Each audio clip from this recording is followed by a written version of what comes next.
असम का गुवाहाटी ब्रह्मपुत्र नदी के किनारे बसा एक ऐतिहासिक शहर। लेकिन इस शांत शहर के बीचों बीच एक ऐसा स्थान है जहां आस्था और रहस्य एक दूसरे में घुल मिल जाते हैं। कामाख्या देवी मंदिर, एक ऐसा धाम जहां देवी खुद रजस्वला होती हैं, जहां तंत्र मंत्र की साधनाएं सदियों से जारी हैं और जहां आज भी कुछ ऐसी रहस्यमयी घटनाएं होती हैं जिनका जवाब विज्ञान के पास भी नहीं है। कामाख्या देवी मंदिर सिर्फ एक शक्तिपीठ नहीं बल्कि तंत्र साधना का सबसे बड़ा केंद्र भी माना जाता है। कहा जाता है कि यहाँ की शक्ति इतनी प्रबल है कि कोई भी साधक अगर सच्चे मन से सिद्धि प्राप्त करना चाहे तो देवी स्वयं उसे दर्शन देती हैं।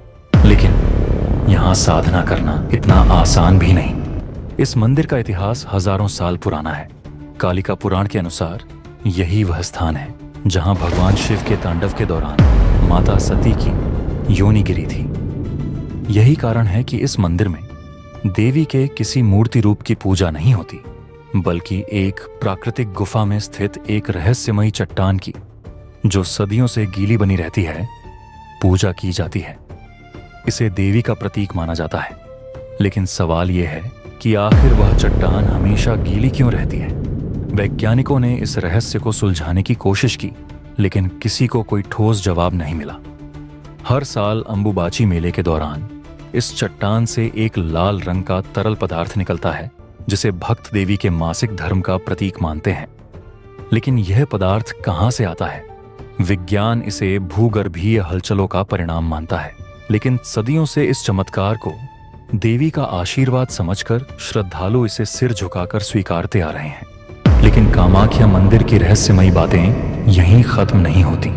कहा जाता है कि यहाँ हर अमावस्या की रात कुछ तांत्रिक गुप्त साधनाएं करते हैं।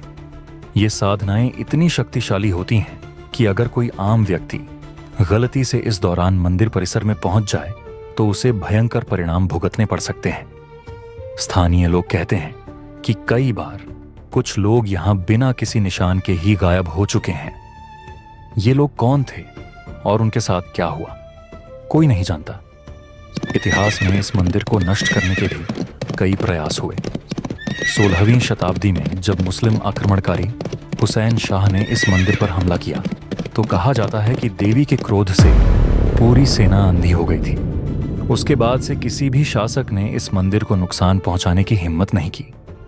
बाद में कोच वंश के राजा नारा नारायण ने इस मंदिर का पुनर्निर्माण कराया और तब से यह स्थल शक्ति उपासकों के लिए सबसे महत्वपूर्ण तीर्थ स्थलों में से एक बन गया। क्या आप इन चमत्कारों पर यकीन करते हैं या फिर आप इसे सिर्फ एक पौराणिक कथा मानते हैं? हमें कमेंट्स में बताएं।